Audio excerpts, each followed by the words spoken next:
So some of the things I'm going to talk about, I'm going to do a quick 5-10 minutes here to kind of give you an overview heading into the panel, and then I'll introduce them and ask them some questions, and then allow plenty of time for you all to show the love and ask some great questions of them, if that makes sense. Good? Good? All right. I'm going to talk about purchasing drivers for us at Sodexo. I'm going to talk about what we perceive to be the needs of our client partners. I'm going to talk about what we perceive to be our students' needs and challenges that they have with us. A little bit about what we are doing in the space when you talk about sustainability and sourcing overall, and really spend a little bit of time on the business case, because I think out of all the things here, it's probably the most critical piece. Purchasing drivers for us. Cost is critical, but I like the word value. I like that word better. Sometimes the cheapest item isn't the best way to go. Sometimes it is, but most of the time it's not. Distribution for us. We use over 70 broadliners, so Cisco, et cetera, for effective activation for us of a specification, it's got to be in distribution for us to activate against it. So I sit on a panel at Sodexo where we make a lot of decision about our specifications, and we pick products. And our leadership team will say, oh, great, get a bunch of chefs in the room picking products. They're just going to pick the most expensive thing because they think it's the best. Then I get operators saying the exact opposite. Well, you guys just sit in the room and pick the cheapest thing. Really, it's a combination of everything, and we really try to pick the right thing for the right application. Our school's K through 12 segment, for example, they need a hamburger that's pre-cooked and can survive a hotline for 2 hours. That's what they need for their business. So it's very, very specific into what the need is. Sustainable sourcing. This is all encompassing, and we'll get into a little more detail on it. From the factory production gains, which, by the way, to these guys aren't super sexy, but they are important, to the real issue and what the point of this is, where does my food come and how is it grown or raised? That's really what we get down to here.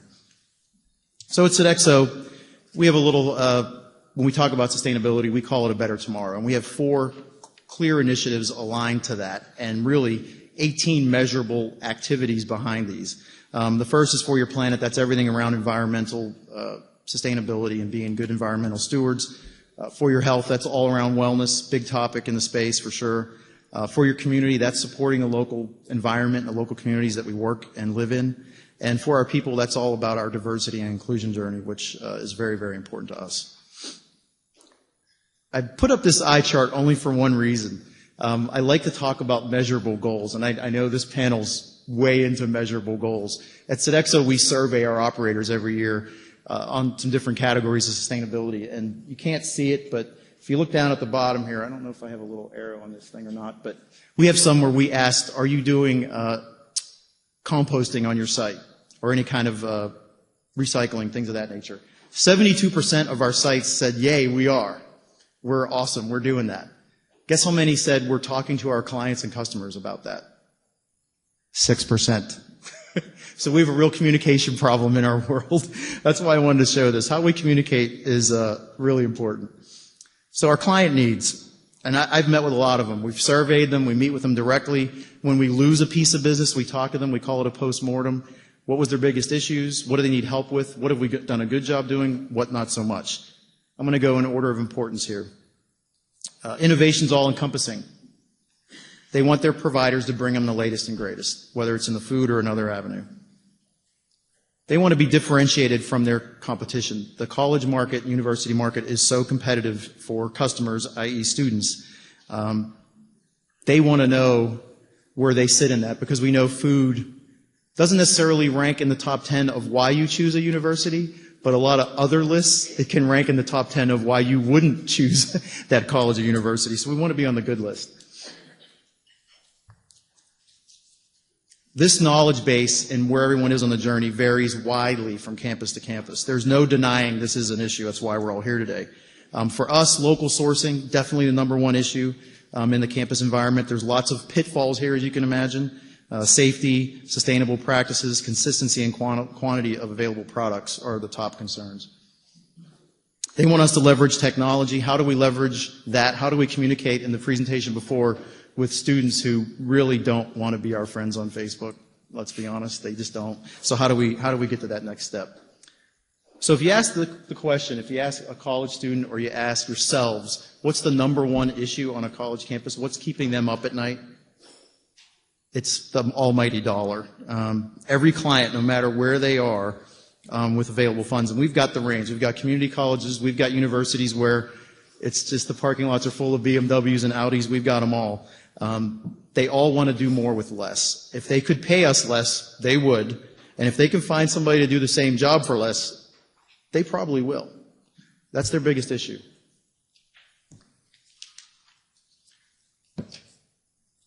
Talk a little bit about students. I'm going to get this up on the screen. So I like the trends that we saw in the last presentation. They were pretty cool. We look at some global trends as well, and I'm not going to go through all these too much, but value hunting, it's kind of like I said before, it's all about being shrewd and demanding in your shopping patterns, not necessarily looking for the cheapest thing, but how I can extract the most value from that transaction. Global world, that's kind of self-explanatory. Everything's fusing together, right? Cultural proximity is growing closer together. Beliefs and worldviews, especially in the food side, are blending, really, really blending. Search for authenticity. Get back to basics. It really ties into that whole, I want to know where my food is coming from and how it was grown or raised. And right in the middle, it's me first. And me first isn't a bad thing. It's not a selfish thing.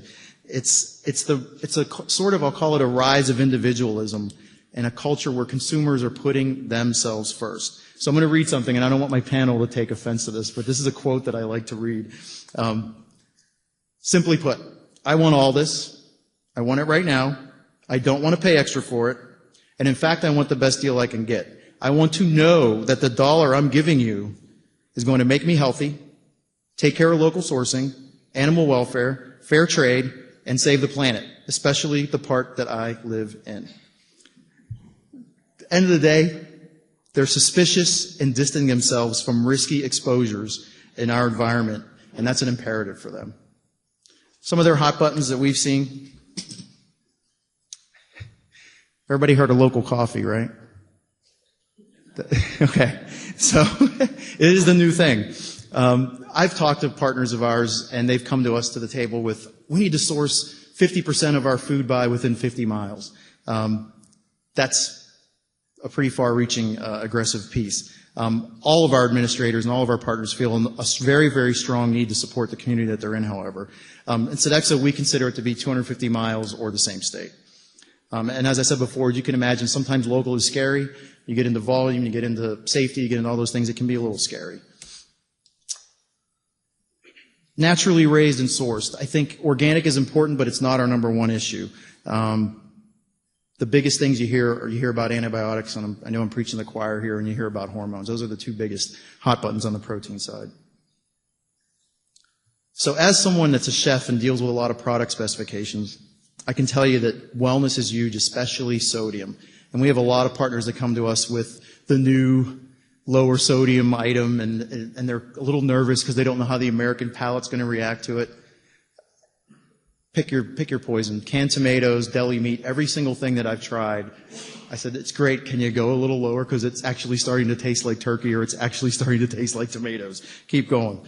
Wellness is a big deal. Real food. So I'm going to talk a little bit more about this, but essentially, like I said before, where does my food come from and how is it grown? Some challenges we see. One that isn't always popular, but has to be talked about, is cost. Today, naturally raised, organic, locally grown typically cost more. And all of our clients, no matter where they are on this sort of better tomorrow journey, I'll call it, they have this concern.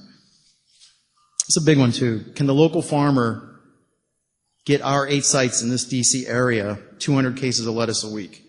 Do we define local by seeing that truck pull up to the dock, or do we define it by a percentage of what we actually spend on food? How do we define that?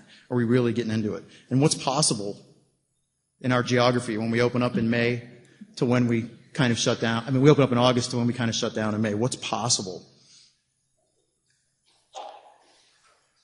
Don't need to talk too much about safety. It's a huge concern for us, especially not so much for this group, but on the produce side, when we know that roughly 70% of the foodborne illness stuff that happens is produce related.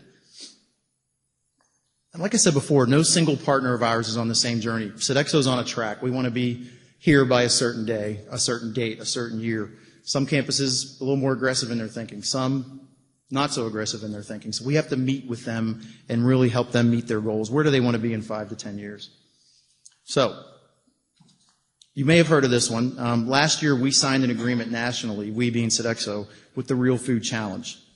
We've got roughly a dozen partner sites today that are either signing this commitment already, which is 20% real food by 2020, or they're in the process and getting ready to. So you may ask yourself, why did we do that? And I kind of mentioned it before. The reality is our goals as an organization and Real Food Challenge's goals, they're really not that different where we want to be in 5 to 10 years. And we're all about measuring. We don't like making unsubstantiated claims. So having a third party confirm what we're doing and communicate on that makes a whole lot of sense for us, especially in this campus market. And what's great about it is it's all about measuring. It's all about focusing on the percentage of the food buy. And it creates real goals that we can measure against. And last but not least, it gets us, it gets our students, and it gets our client partners all on the same page with how we're going to go down that journey together. So what else are we doing? I talked about wellness before. That's huge for us. That's not going to stop. Local is a huge thing for us. Our supply team's currently working on, you guys are going to be mad that we're working on it now. You probably wish you had it before you went into the calculator. But we're working on a local purchasing sort of tool that at a click of a button, we can pull up where a particular site in our portfolio is in that journey. 10%, 12%, 15%, wherever they are in local spend. Not for this crowd, I know, but seafood's a big one for us. We're currently at 60% of our buy, either Marine Stewardship Council certified or Aquaculture Alliance certified. Our goal is in 2 years to be at 100, and we're on track. We want to have real conversations. We want to have real conversations with our client partners. We want to have real conversations with our manufacturing and distribution partners. Where are they going? Where do they see the industry going? We want to know, let them know what our goals are so that we can together create short and long-term plans to get where we need to be. Last but not least, the business case. If you don't have I'll call it real food strategy or a plan, you're not going to have the seat at the table and you're going to be left out of that conversation, whether it's keeping a piece of business or getting a piece of business. At least one of our competitors gets a lot of press in this space. We want to own it.